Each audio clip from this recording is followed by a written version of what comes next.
guys, ngayon maghiwa tayo ng pakwan. Pero yung pakwan dito guys, hindi siya matamis. Tingnan nyo. Maputla pa sa akin to. Iwan ko bakit ganito yung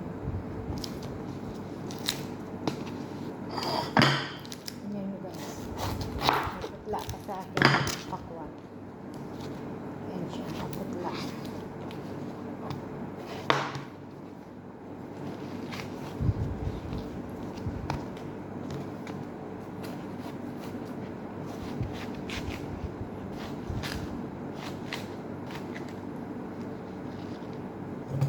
Hiwain ko siya kasi para makain.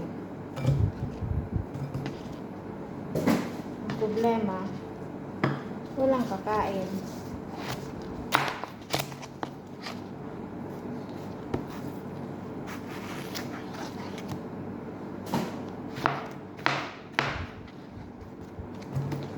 Ganun dito katamad yung ano guys, yung mga tao.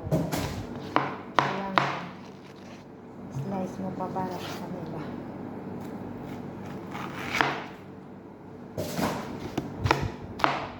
Pag uwi na, nakatulong nila, bago sila.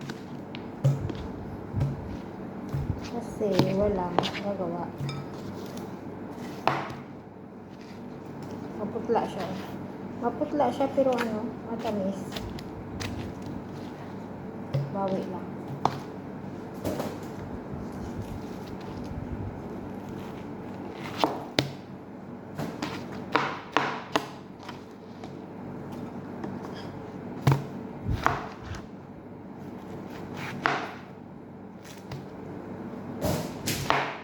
Ay! Imbis na walang dumi yung sahig ko, nahulog na siya. Thank you guys.